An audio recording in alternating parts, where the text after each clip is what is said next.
We call it people technology. インテル入ってる。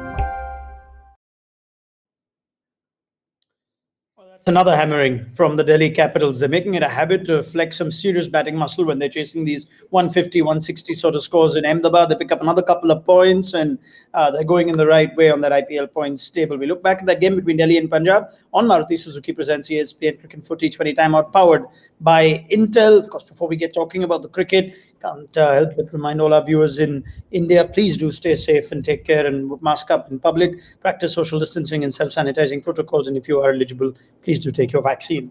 Right, there's a cricket match to talk about. Deep Dasgupta is still here, and nice of Dan Vettori to join us as well. Let's go to you first, Daniel. That's a pretty intimidating Delhi Capital side now when you give them these sorts of scores to chase. They leave no stone unturned.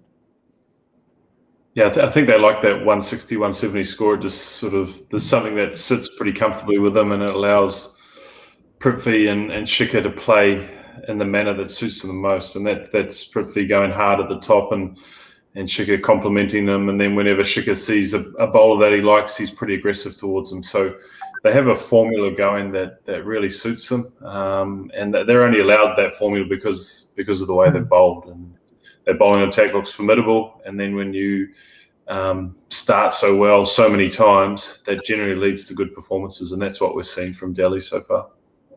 Prithvi Shaw just seems like a completely different batsman from the last IPL, Deep.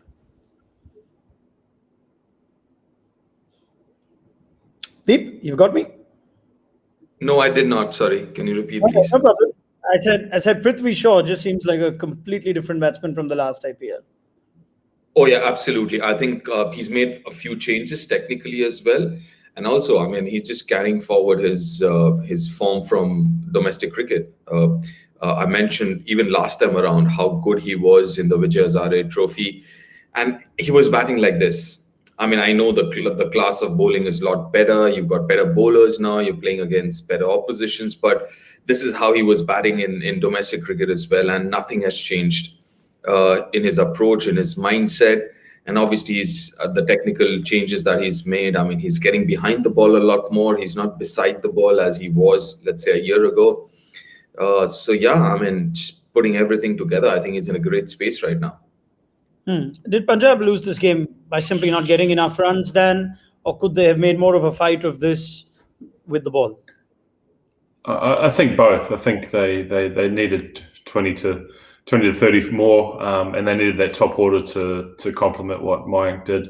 But then with the ball, it almost felt like the game was lost after 2 or 3 overs with the way Prithvi and Shikhar were going about it, but also the fact that Kings never really tried to halter what they were doing. They sort of just seemed to roll out what they would have done in any situation. So Harpreet Bardhan come in a little bit earlier to try something different to see if he could continue on a success from his last game. And we saw as soon as he came into the attack that he got that important wicket. So when you're defending those small totals of 160, sometimes it pays to be proactive because you're going to lose anyway. So why not throw some things at an opposition to see if something works?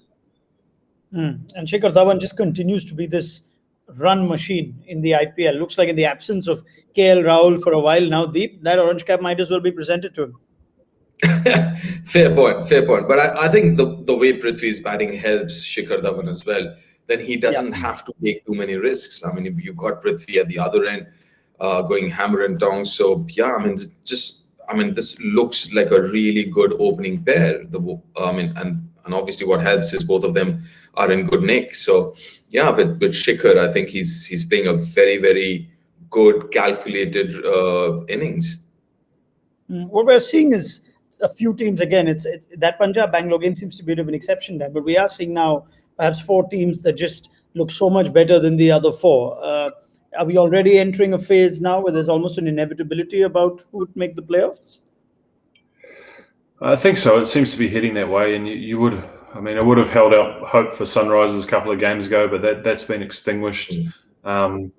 With KL leaving Punjab, it seems like it'll be tough for them.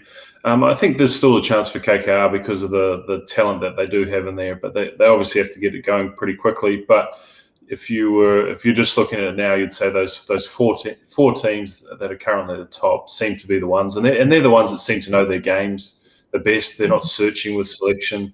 They have a really good top order who understands their game and complement each other, and that's generally what produces good teams, and that's what we're seeing from those top four so far. Yeah, I mean, it seems to be consistent from the last time we spoke about this as well, Deep, that it looks unlikely that a team of like Mumbai or Chennai, or for that matter now the Delhi Capitals, will slip up.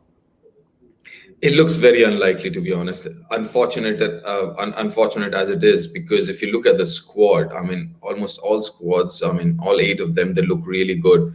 It's just that the top 4 right now, I think they've got their combination going. They know what their game is all about, and they've figured this out. Again, this year the format's a little different. You know, I was talking to a few of the MI guys, and they said, listen, we knew that the first phase in Chennai will be tough, but then, you know, we got 2 wins there, and then we are ready for the next phase.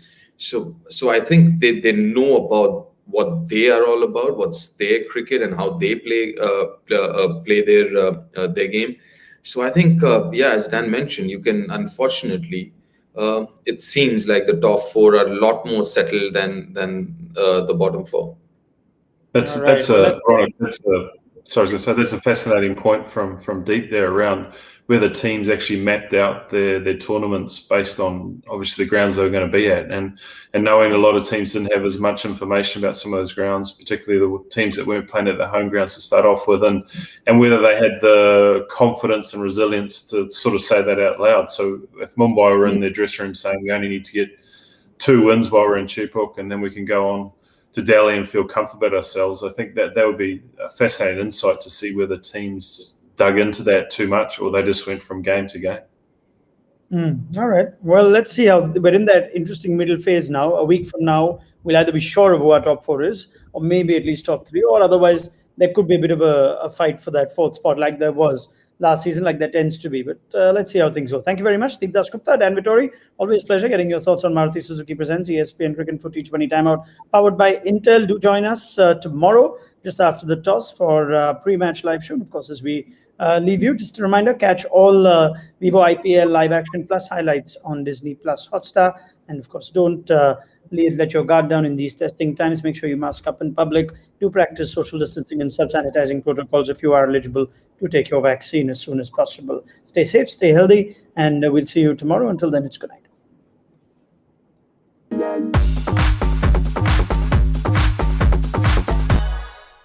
We call it people technology. インテル入ってる